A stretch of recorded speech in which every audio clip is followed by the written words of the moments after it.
It's a very common thing, in my experience, to find papers shut up in old books.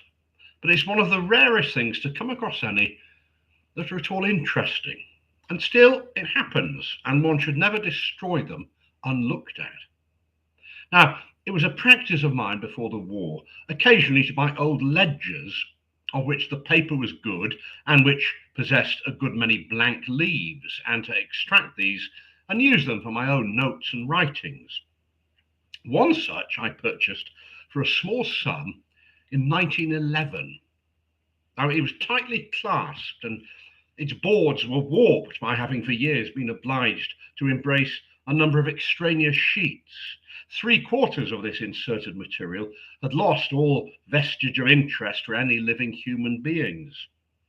But one bundle had not. Now, that it belonged to a lawyer is certain, because it is endorsed the strangest case I ever met, and it bears initials and an address in Gray's Inn. Now, it's only materials for a case, and it consists of statements by a number of possible witnesses. That the man who would have been the defendant or prisoner seems never to have appeared. Now, the dossier is incomplete, I'm afraid, but, well, such as it is, it furnishes a riddle in which the supernatural appears to play a part. Now, you must see what you can make of it yourselves. So the following is the setting and the tale as I elicit it. Dr. Abel was walking in his garden one afternoon, waiting for his horse to be brought round so that he might set out on his visits for the day. As the place was Islington, the month June and the year 1718, we can, I think, conceive that the surroundings were countrified and pleasant. To Dr. Abel entered his confidential servant, Luke Jennett, who'd been with him for 20 years. I said I wanted to speak to him, and I'm now quoting from the dossier. And what I had to say might take some quarter of an hour. He accordingly bade me go into his study, which was a room opening on the terrace path where he was walking, and he came in himself and sat down. I told him that, much against my will, I must look for another place. He inquired what was the reason, in consideration I had been with him for so long. And I said if he would excuse me, he would do me a great kindness, because I was one that always liked to have everything pleasant about me. As well as I can remember, he said that that was his case likewise, but he would wish to know why I should change my mind after so many years. And, says he, you know there can be no talk of a remembrance of you in my will if you leave my service now. I said that I'd made my reckoning of that. Then, says he, you must have some complaint to make, and if I could, I would willingly set it right. And at that I told him, not seeing how I could keep it back, the matter of my former affidavit and of the bedstaff in the dispensing room.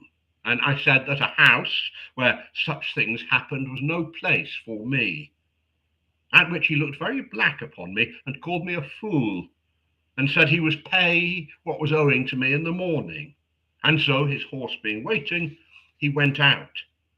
That night I lodged with my sister's husband near Battle Bridge, and I came early the next morning to my late master, who then made a great matter that I had not lain in his house and stopped a crown out of my wages owing. After that, I took service here and there, not for a long time, and I saw no more of him until I came to be Dr. Quinn's man at Dodd's Hall in Islington. Now, you will have noticed there one very obscure part of the statement, namely the reference to the former affidavit and the matter of the bed staff. Now, the former affidavit is not, I'm afraid, in the bundle of papers. It is to be feared that it was taken out to be read because of its special oddity and never put back. Of what nature the story was may be perhaps guessed at later, but as yet, no clue has been put into our hands. Now, the rector of Islington, Jonathan Pratt, is the next step forward. He furnishes particulars of the standing and reputation of Doctors Abel and Quinn, both of whom lived and practiced in his parish. It is not to be supposed, he says, that a physician should be a regular attendant at morning and evening prayers or at the Wednesday lectures. But within the measure of their ability, I would say that both these persons fulfilled their obligations as loyal members of the Church of England. At the same time, as you desire my private mind, I must say, in the language of the schools, distinguo. Dr. Quinn was, to my mind, a plain, honest believer, not inquiring over closely into points of belief, but squaring his practice with what lights he had. Dr. Abel was a source of more perplexity, and he interested himself in questions to which Providence, as I hold, designs no answers to be given to us in this state. He would ask me, for example, what place I believed those beings now to hold in the scheme of creation, which by some are thought neither to have stood fast when the rebel angels fell, nor to have joined with them to the full pitch of their transgressions. That was suitable. My first answer to him was a question. What warrant had he for supposing any such beings to exist? For that there were none in Scripture, I took it that he was aware. And it appeared, for as I'm on the subject, the whole tale may as well be given, it appeared that he grounded himself on such passages as that of the satyr, which Jerome tells us conversed with Antony. And he thought too that some parts of Scripture might be cited in support. And besides, said he, you know it is the universal belief among those that spend their days and nights abroad.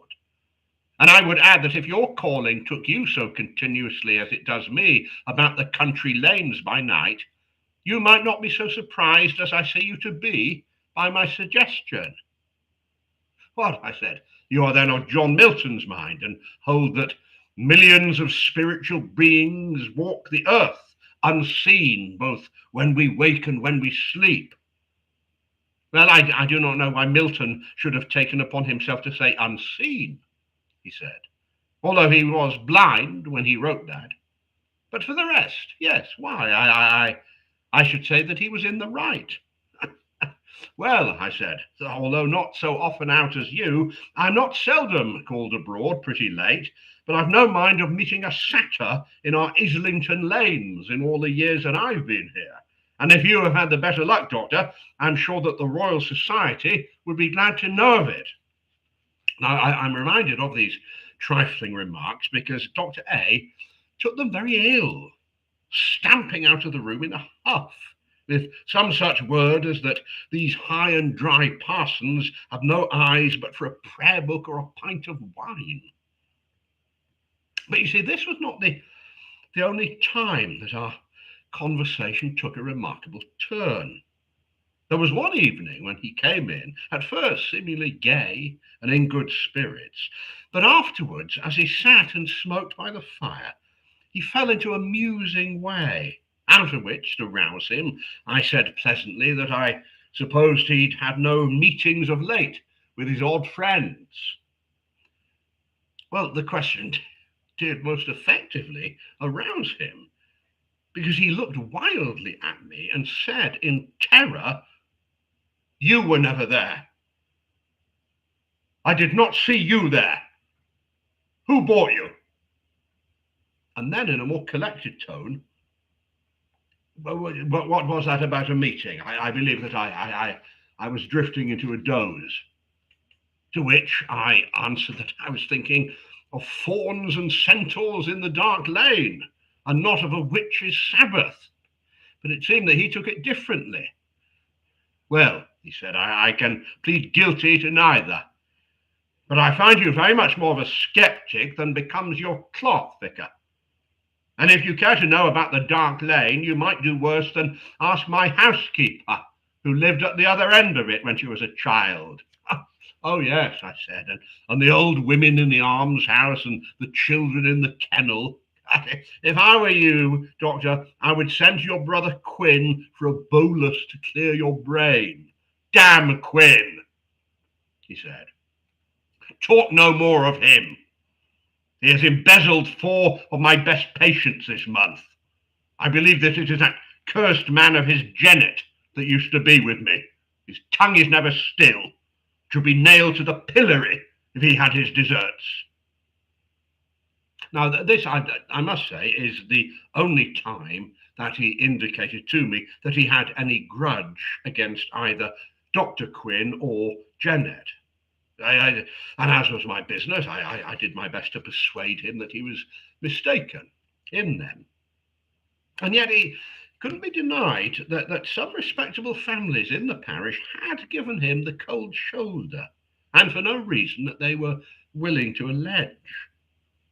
Anyway, the end was that he had not done so ill at Islington, but that he could afford to live elsewhere when he chose. And anyway, he assured me that he bore Dr. Quinn no malice. I think I now remember what observation of mine drew him into the train of thought which he next pursued. It was, I believe, my mentioning some juggling tricks which my brother in the East Indies had seen at the court of the Rajah of Mysore. A convenient thing indeed, Dr. Abel said to me, if by some arrangement a man could get the power of communicating motion and energy to inanimate objects. What? I said, as if the axe should move itself against him that lifts it. He said, well, I don't know that was on my mind so much, but no, if you could summon, for instance, a volume from your shelf, or even order it to open at any page you wished. Now, he was sitting by the fire at this point. It was a cold evening, and he stretched out his hand, and just then the fire irons, or at least the poker, fell over towards him with a great clatter, and I could not hear what else he said. But I did tell him that I could not easily conceive of such an arrangement, as he termed it, that would not include as one of its conditions a heavier payment than any Christian would care to make. To which he assented. But, he said, I have no doubt that these bargains could be made very tempting. Very persuasive. Still, you would not favour them, eh, Vicar? No, I suppose you wouldn't. Now, this is as much as I know of Dr. Abel's mind and the feeling between those two men. I mean, Dr. Quinn, as I say, was a plain, honest creature, and a man to whom I would have gone, indeed I have gone before now, for advice on matters of business. He was himself, however, every now and again, and particularly of late, not exempt from troublesome fancies. And there was certainly a time when he was so much harassed by his dreams that he could not keep them to himself, but he would tell them to his acquaintances. I was at supper once at his house, and he was not inclined to let me leave at my usual time.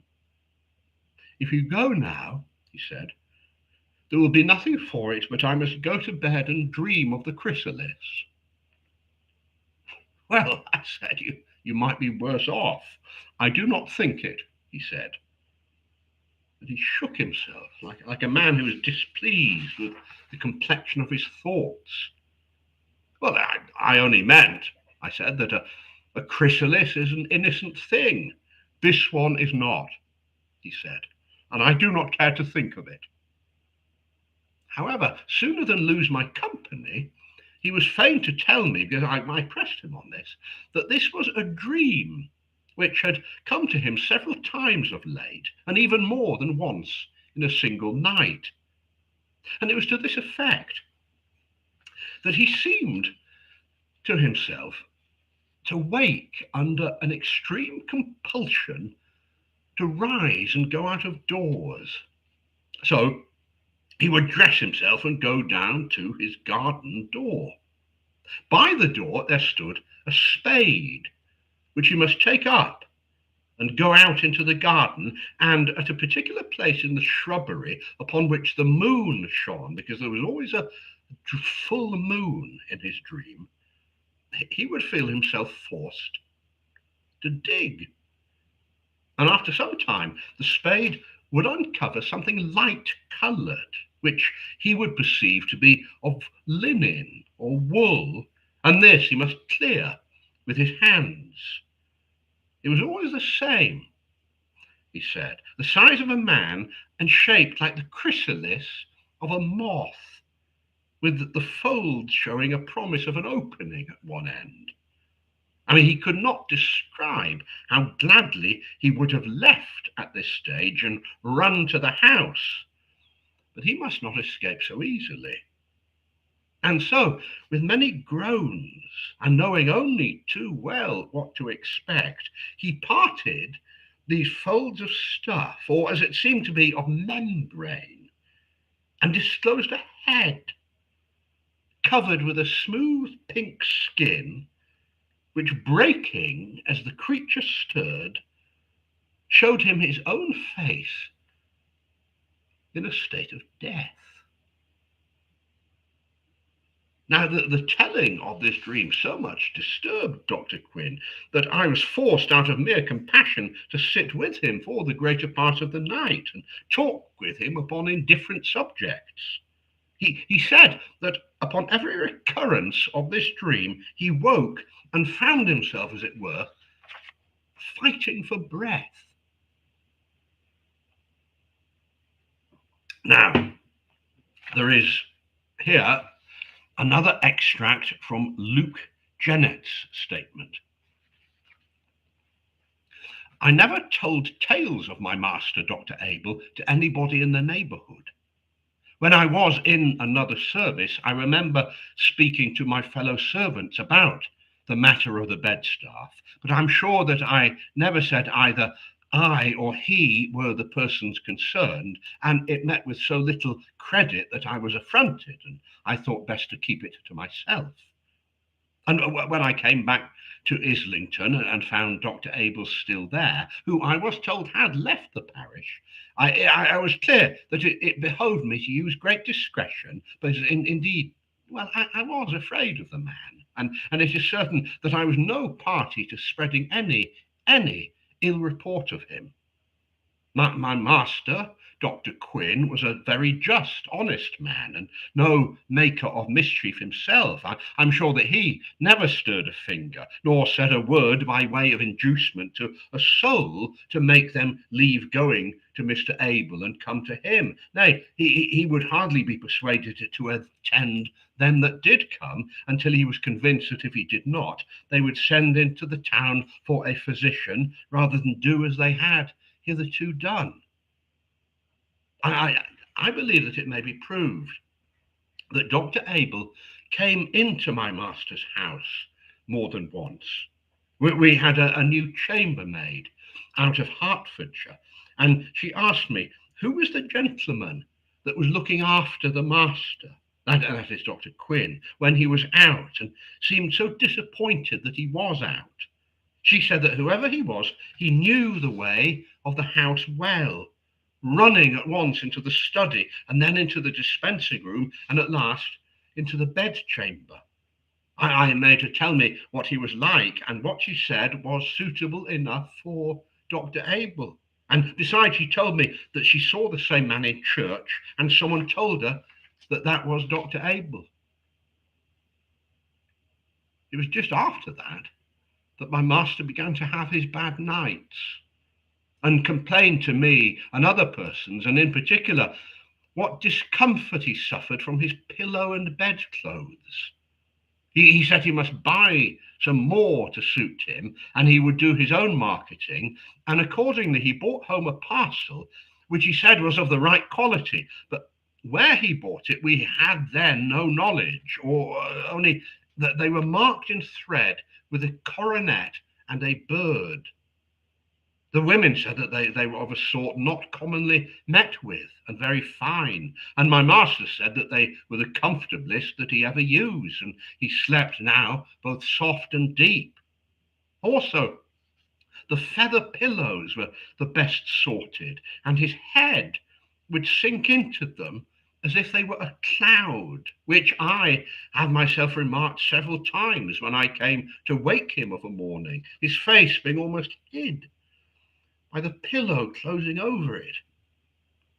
I never had any communication with Dr. Abel after I came to Islington, but one day when he passed me in the street and asked me whether I was not looking for another service, I answered that no, I was very well suited where I was. And he said that I was a tickle-minded fellow, and he doubted not that he would soon hear that I was on the world again. And that indeed proved true.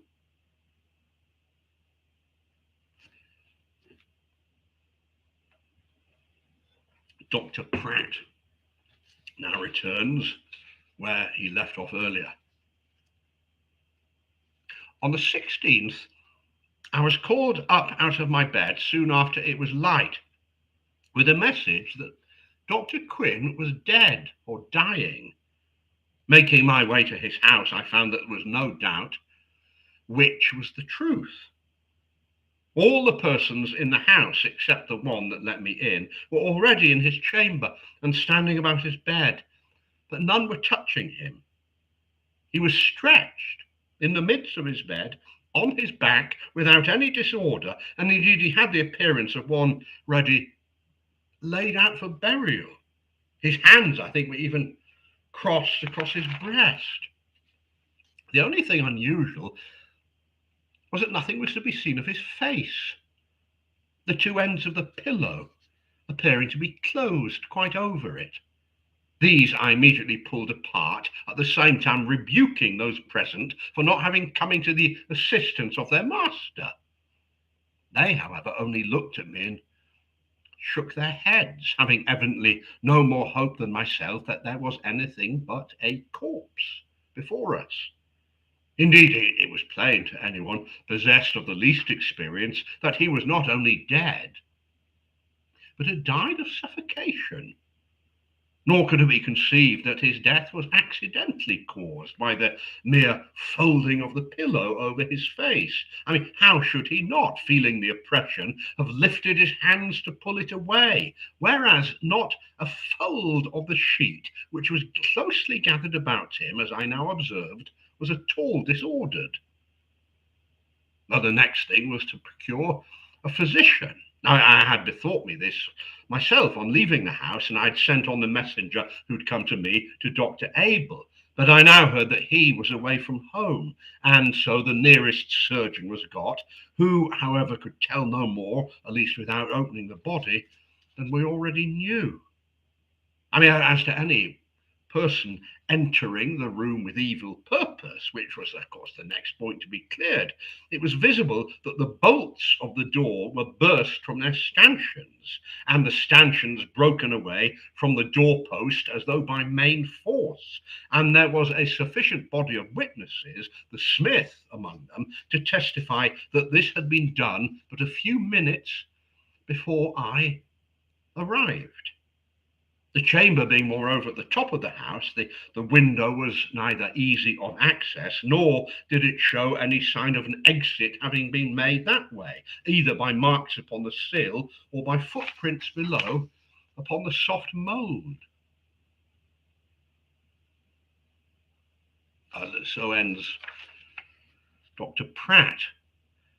Now, the surgeon's evidence forms part of the report of the inquest, but since it has nothing but remarks upon the healthy state of the larger organs and the coagulation of blood in various parts of the body, I don't think I need to quote that to you. The verdict was death by the visitation of God. Now, annexed to these papers is another one which at first I was inclined to suppose had made its way among them by mistake. Upon further consideration, however, I think that I can diviner reasons for its presence. It relates to the rifling of a mausoleum in Middlesex, which stood in a park now broken up, the property of a noble family which I will not name. The outrage was not that of ordinary resurrection men. The object, it seems, was theft. Now, the account is blunt and terrible, and I shall not quote that either.